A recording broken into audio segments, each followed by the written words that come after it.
I started working at the cemetery because no one else wanted the job. The pay was decent, the hours were quiet, and most people don't ask questions when you say you dig graves for a living. The gravedigger had been there for 30 years. His name was Arthur. Thin, quiet, hands like dried roots. He barely looked at me when the manager introduced us, just nodded once and handed me a shovel. The first burial I helped with was normal. Old woman, close casket, family crying, priest talking about peace. We lowered the coffin, filled the hole, packed the soil tight. Arthur didn't say a word the whole time. That night, I stayed late to finish leveling the ground. Around 9 p.m., I saw headlights near the gate. No funeral scheduled, no visitors allowed that late.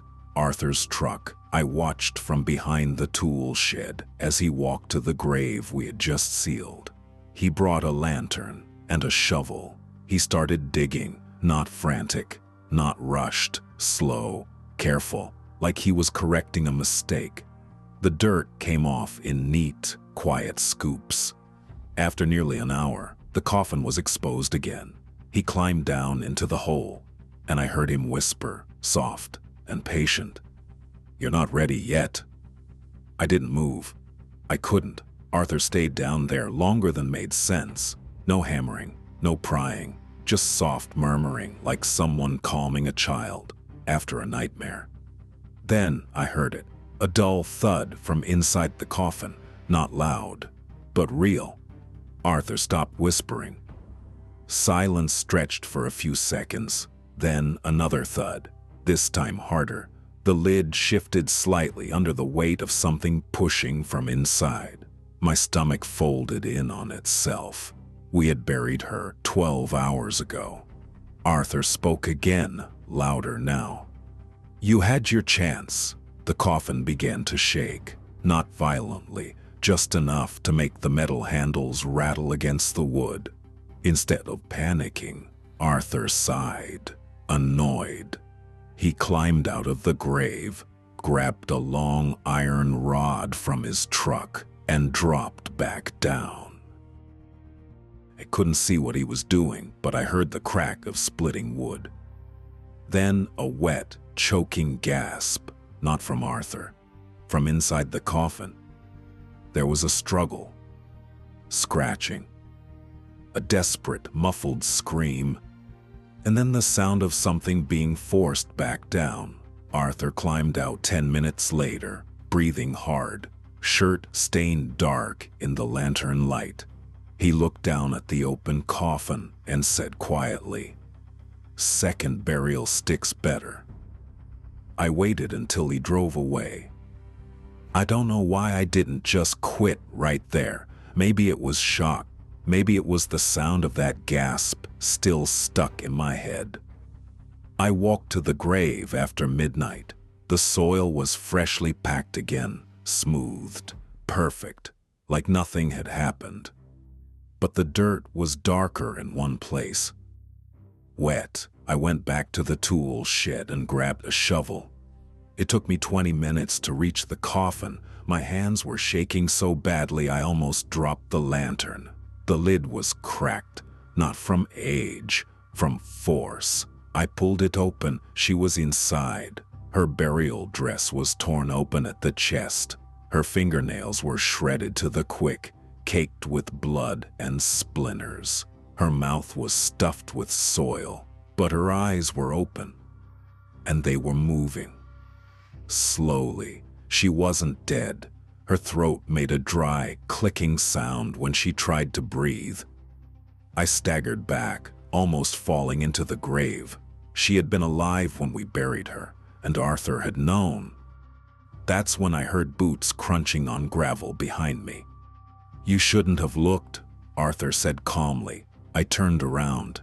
He was holding the iron rod again, and this time, he wasn't aiming it at the coffin. I dropped the shovel. Arthur didn't rush me. He stepped closer to the edge of the grave and looked down at the woman, still barely moving beneath the cracked lid. "She wakes up every time," he said, almost tired. They all do. Not right away. Not at the hospital. Down here. The woman's fingers twitched, scraping weakly against the splintered wood. You saw it yourself, he continued. Heart stops, they declare it. But something doesn't leave, not fully. He pointed the iron rod at her chest. It takes the first burial to bring them back. It takes the second to make it permanent. I shook my head. You're killing them.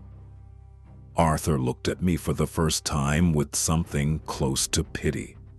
No, he said softly. I'm finishing what started in the ground. The woman's jaw began to open wider than it should have. I heard a deep, wet sound from her throat, not choking, not gasping, growling. Her back arched inside the coffin, the cracked lid bent upward from the inside. Arthur grabbed my collar suddenly and yanked me back.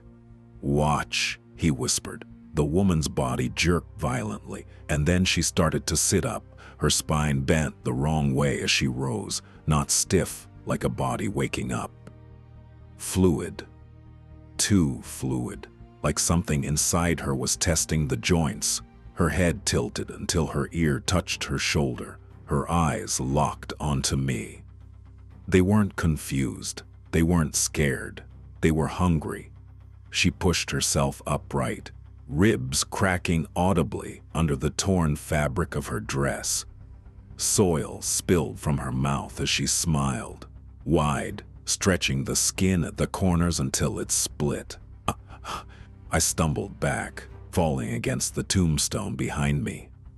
Arthur stepped forward without hesitation and drove the iron rod straight through her chest. The sound wasn't a scream. It was a shriek layered with something deeper, like two voices fighting for control of one throat. Black fluid poured from the wound, thick and tar-like, soaking into the dirt of the grave. It smelled rotten, metallic, wrong. She clawed at him, fingers snapping as they bent backward. Her nails tore through his sleeve, ripping skin. Arthur didn't stop pushing until the rod pinned her back into the coffin. Her body thrashed for nearly a minute. Then it went still. Arthur leaned over her and whispered again. Second burial sticks better. And then he looked at me. You understand now. I didn't understand. I couldn't. Arthur pulled the rod free. The body didn't react. No twitch. No breath. Just a normal corpse again. Pale, slack, empty. Help me, he said. I should have run. I should have called the police. But my legs felt hollow. My mind kept replaying the way she moved. The way she looked at me. We lowered her back down properly this time. He nailed the lid shut, slowly, carefully, each hammer strike precise. When we finished covering the grave, the ground looked untouched, clean, peaceful. Arthur wiped his hands on a rag and handed me the iron rod. You'll need this tomorrow, he said. Tomorrow, I whispered. He nodded toward the far end of the cemetery. There were 3 fresh graves. I'm retiring, he said. 30 years is enough. My stomach dropped. You've seen what happens if no one does it. I thought about her sitting up, about that hunger in her eyes. Arthur started walking back to his truck, then stopped. One more thing, he added without turning around. Sometimes they wake up twice. That night I didn't sleep. At 2:17 a.m., I heard the first thud from underground. I didn't go there to see the bodies. That's what I keep telling myself. The mausoleum sits at the edge of the old cemetery, a concrete block with no windows and a steel door that never rusts. Officially, it's for temporary storage. Overflow capacity, the city calls it. When the ground is frozen or paperwork is delayed, they keep the dead inside. Simple. Practical. But when I got hired as the night attendant, the first thing my supervisor told me was this: if you smell fresh meat, don't open any of the lower chambers. He said it like he was reminding me to clock out on time. The first night was quiet. Too quiet for a building that holds over 100 bodies. The refrigeration units hummed constantly, vibrating through the floor like a distant engine. Each chamber was labeled with a brass number, clean, organized, sealed. Around 2:13 a.m., the smell started. Not rot, not decay, fresh meat, iron and salt, wet and metallic. It drifted from the lowest row of crypt doors, the ones set directly into the floor. I checked the temperature monitor on the wall. All chambers, 2 degrees Celsius, normal. Then, one of the brass numbers slowly turned on its hinge, just a few degrees from the inside. I stared at the brass plate as it shifted. It didn't fall, it didn't snap. It turned slowly, like someone inside was testing the hinge. I told myself it was pressure, metal contracts, buildings settle, refrigeration systems vibrate. There's always an explanation if you grab one fast enough. Then the number stopped moving, and something pushed against the door from below. Not hard, not violent, just weight. The steel panel lifted a fraction of an inch and dropped back into place with a dull, fleshy thud. I stepped back without meaning to. The smell grew stronger, raw, freshly cut meat laid out on a counter. Not a body that had been dead for days. Something recent, something warm. I grabbed the registry clipboard and checked chamber 04L, the one with the shifting plate. Name: Daniel Mercer. Time of arrival: 6:40 p.m. Cause of death: pending autopsy. Status: sealed. I was there when they brought him in. I remember because the bag moved, not dramatically, just a small twitch near the legs while they slid him into the lower crypt. The delivery team said it was trapped air. The steel door in front of me bulged again. This time I heard it, a wet inhale from inside the chamber. The inhale dragged against metal. Slow. Wet. Close. I froze with my hand still on the clipboard, listening as something inside chamber 04L tried to pull in air it didn't have. Dead lungs don't breathe. The refrigeration unit hummed on, steady and indifferent. Then came a second sound, softer, scraping, like fingertips sliding across the interior of steel. I forced myself closer. My reflection stared back at me in the brushed metal door, pale and stretched. The handle trembled slightly, vibrating under pressure from within. Daniel Mercer, I whispered, as if saying his name might settle whatever was happening. The chamber thudded again, harder this time. The latch bent inward a few millimeters. The smell hit me in a thick wave, copper and something fatty, like fresh cuts laid out in a butcher's display. And then the monitor on the wall beeped. Temperature spike. 04L, 18 degrees Celsius. It climbed to 19. The inside of that chamber was warming. Something inside it was producing heat. The scraping turned frantic. Nails, or something like nails, dragging desperately against steel. Then a voice came through the seam, dry, cracked. Let me out. I stumbled back so hard I hit the opposite wall. The voice wasn't loud. It wasn't screaming. It was right against the seam of the door, close enough that I could hear saliva moving in its mouth. Let me out. Daniel Mercer had been pronounced dead at 5:58 p.m. I watched the paramedics zip the bag. I signed the intake form myself. The chamber handle jerked violently. Once, twice.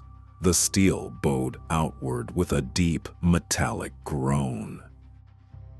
The temperature monitor spiked again. 24 degrees Celsius. The refrigeration unit for 04L shut off with a sharp click. Error message flashed red across the screen. Internal obstruction. The lower seam of the crypt darkened. At first, I thought it was shadow. Then I saw it. Blood, bright, fresh, and thin, began to seep out from under the door, running along the tile toward my boots. Not old blood, not thick and clotted. It steamed faintly against the cold floor. From inside, the voice changed. Less human now, jaw working strangely. "I'm hungry." The steel latch snapped, and the chamber door lifted from the inside. The door didn't swing open, it peeled. The top edge bent outward first, slow and steady, like something inside was standing up and pressing its weight against it. Steel doesn't move like that unless force is applied from behind. The hinges screamed. Then the entire lower panel tore free and slammed onto the floor with a crash that echoed through the mausoleum. I saw him. Daniel Mercer was halfway out of the chamber, but he wasn't shaped right. His torso looked collapsed inward, ribs visible beneath skin stretched too tight. His jaw hung loose, unhinged slightly to one side. Blood covered his chin, bright and fresh, dripping from his mouth in steady threads. His eyes were open, not cloudy, not dead, focused on me. He dragged himself forward, arms shaking violently, as if his joints didn't bend the right way anymore. His fingers left long red streaks across the white tile. There was meat inside the chamber. I saw it behind him. Slabs, thick, wet, stacked against the back wall, like inventory, not labeled, not bagged, fresh. Daniel's head twitched sharply to the side. Bones cracked under his skin. "I can't stay cold," he rasped. Then he pulled himself fully out and stood up. He shouldn't have been able to stand. His knees bent backward for a second before snapping into place with a sharp crack. His spine straightened in segments, like something inside him was adjusting the frame. He took one step toward me, wet footprints, too heavy. The smell intensified. Not just meat now, but heat, living heat. His skin steamed faintly in the cold air of the mausoleum. Behind him, inside 04L, I saw more clearly. The slabs weren't random. They were shaped. Arms, thighs, torsos without heads, stacked like supplies, stored fresh. The city didn't use this mausoleum for overflow. It used it for stock. Daniel's mouth stretched wider than it should have, skin tearing at the corners.